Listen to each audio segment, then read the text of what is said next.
Hello and welcome to the in news series of Drishti IAS. I am Pooja Devedi, and in this segment today we are going to talk about laws against forceful religious conversion. Now this topic is important from the perspective of prelims and also important from the perspective of GS mains paper 2 and 3. So let's begin with the topics of discussion step by step. First of all, we are going to talk about Y News. Then we will talk about the Uttar Pradesh prohibition on unlawful conversion of religious ordinance of 2020. We will talk about the reasons being cited for such a legislation. We will talk about the constitutional provisions against such laws. We will also talk about the previous orders of the judiciary related to it. We will talk about the arguments that support such legislation, the arguments against it, and the way forward. We are also going to give you two prelims based questions for which, if you know the answer, you can comment in the comment segment. So let's begin with why in news. Because a protest organized by several civil society groups have turned out to be a celebration of personal freedom and love. The protest was joined by many communities, even the transgender communities and the LGBTQ groups, and also other religious communities. A joint statement released by 18 civil society organizations have said that this proposed law is more of a conspiracy theory. So first of all, let's look at the provisions of this particular law which is being contested. The first provision which it says is religious conversion for a marriage is non-bailable offense, and the onus to prove that the conversion is not being conducted solely for the purpose of marriage lies on the defendant, and the notice period to the district magistrate for the religious conversion is 2 months. Also, in case of conversion done by a woman for the sole purpose of marriage, then the marriage will be considered as null and void. Also, there are many other provisions which say violation of the provisions of the law will invite a jail term of minimum not less than 1 year, which is extendable to 5 years with a fine of 15,000 rupees. And if the woman that is being converted is a minor or a woman of the SC/ST group, then the jail term will be minimum 2 years, which is extendable up to 10 years and with a fine of rupees 25,000. Okay, moving on. Now this ordinance also lays down strict actions against including cancellation of licenses of those social groups which conduct mass conversions, which would invite a jail term of not less than 3 years, which is extendable up to 10 years with a fine of rupees 50,000.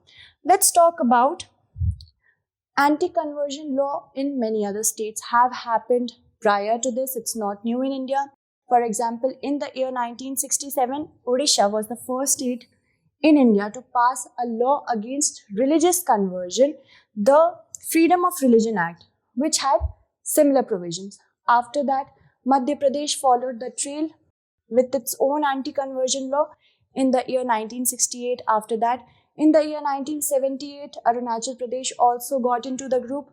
In the year 2002, Tamil Nadu passed its own law for religious conversion, and that were primarily directed towards Christian missionaries. Okay. Now, both Uttarakhand and Himachal Pradesh added the word marriage to their act, the Uttarakhand Freedom of Religion Act and the Himachal Freedom of Religion Act, and said that if the conversion is being conducted for marriage, then it has to be notified. And in Uttarakhand, if we talk about, in Uttarakhand, even the parent or the sibling of the person who is being converted can go to the district magistrate and complain about it, that the conversion is not being conducted in a particular process, in the lawful process. Now, if we talk about the Uttar Pradesh ordinance, it makes forceful conversion a cognizable and non-bailable offense. Now, the word non-bailable is self-explanatory. That means you won't be granted bail if you have committed any non-bailable crime. Cognizable means that a police can arrest you if you have conducted a crime which is cognizable in nature.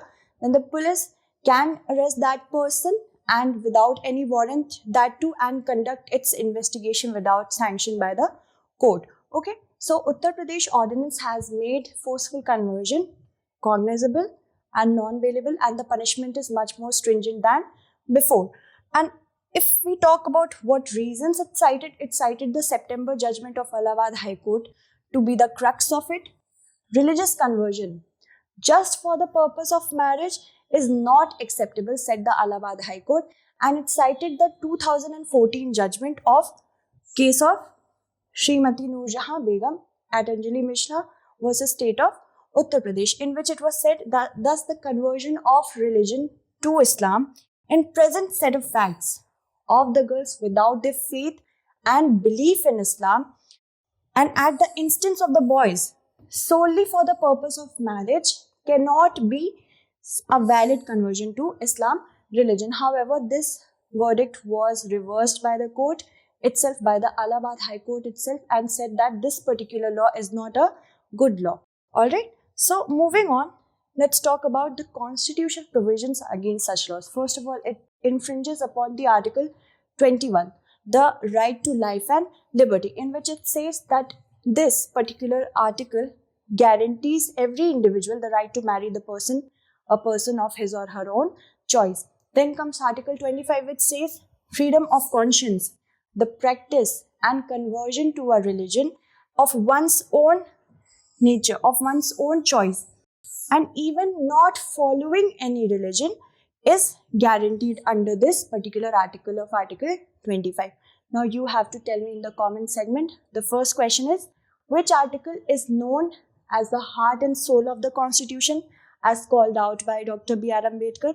Second, in which year was the word secular added to the preamble of the Constitution? Please comment in the comment segment. Let's move on and talk about the orders related to such laws by the Supreme Court. What did the Apex Court say? First, very famous, the Hadia judgment of 2017. What did it say? The Apex Court said that the matters of dress, and I quote, the matters of dress and food, of ideas and ideologies, of love and partnership are within the central aspects of identity, and neither the state nor the law can dictate a choice of partners and limit the free ability of every person to decide on those particular matters. Next comes the K.S. Puttaswamy, Justice Puttaswamy case. You must remember it, the right to privacy judgment, in which it said autonomy of the individual was the ability to make decision in vital matters of concerns to its own, of one's person's own life. Of course, right to marry a person is under Article 21, and right to privacy is also under Article 21. Article 21 is one of the widest article that is provided under our Constitution. Moving on, the Lata Singh case of 1994, in which the Apex Court said that India is going through a crucial transformational period and Constitution will remain strong only and only if we accept the plurality and diversity in our culture. And India is such a heterogeneous country. Also, it's interestingly said, the court said that the disgruntled relatives by the interreligious marriage of a loved one can choose to cut off all social relations rather than resorting to violence or harassment. Then comes the Sonia Geri case of 2018, in which the court said it prevented basically the judges from playing super guardians and not succumbing to any kind of sentiments of the mother or egotism of the father. And also, if we talk about the most recent Salamat Ali Priyanka Kharwar case of Allahabad High Court, in which it reversed the September order on 11 November, the court said the Allahabad High Court, the right to choose a partner or live with a person of one's own choice was a part of citizens' fundamental right to life and liberty under Article 21. Also held that earlier court rulings which upheld the ideas of religious conversion solely for the purpose of marriage as unacceptable is wrong and is not good in law as well. Alright, so if we talk about arguments in favor, the first and foremost argument in favor of this particular law is that to prohibit conversion for the sole purpose of marriage, as the Supreme Court, as the Allahabad High Court judgment said, that if two people are in love, do they really need to convert in order to get married? Second, to reduce the vulnerability of minor girls who are actually at impressionable age or at the financial crisis they are going through, then to prevent the exploitation of girls at such situations who get allured easily under the pretext of marriage. Then comes to check deceitful intentions. Now there are several organizations who use the garb of marriage in order to entrench the society and disrupt the entire social order. So this particular law will keep a check on the maleficent intentions of certain organizations. Also, not against genuine interfaith marriages. The proponents of such law have said that it does not target interfaith marriages, neither it stops conversion, but it keeps a check on deceitful conversions. And when there is Special Marriage Act of 1954, which allows solemnization of marriage between interfaith couples through civil contract, where no religious formalities is there, then what is the need of conversion for marriage? Now, if we talk about arguments against it, there are many arguments. First is that it is against the Constitution. Now, this law can be deployed as a tool to infringe upon the fundamental rights guaranteed under Article 21 and Article 25. Please keep these two articles with reference to this particular law in mind. Also, it is against the judgment of the Supreme Court. The Karnataka High Court has recently passed a judgment which says that the right of an adult to marry a person of their own choice is the part of the fundamental right. And the Allahabad High Court has also reversed its own judgment of a bench consisting of Justice Pankaj Naqvi and Justice Vivek Agrawal. The recent judgment which was cited by the CM of Uttar Pradesh, that this law should be there because of this particular judgment. And it said that these laws do not lay down good law. The Allahabad High Court said for its own law, for its own judgment. There is a lot of ambiguity because the law employs open textured phrases such as undue influence, coercion, as well as there is a use of word allurement. So these particular words are very open to interpretation, very subjective.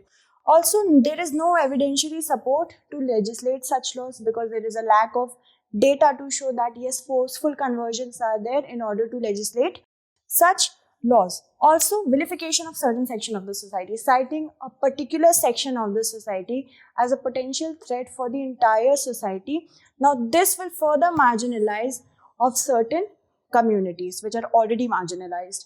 There will be a chasm in the society building on this above statement. This will create paranoia because this theory has been institutionalized and also given a legal backing through this law. Of course, it will create diversion in the society. What is the way forward? The way forward is that the government should see that such a law cannot be deployed to infringe and curb the fundamental rights of an individual and also not hamper the national integration. Instead, these laws should be actually used to strive a balance between the freedoms of a person and also to check malefied conversions, malefied intentions. Now, adopting Special Marriage Act above and preferably over the Personal Marriages Act should pave way for better institutionalization of interfaith marriages. So I hope you found this segment informative. That's it for today. Tomorrow I'm going to turn up with another segment. Thank you so much for watching.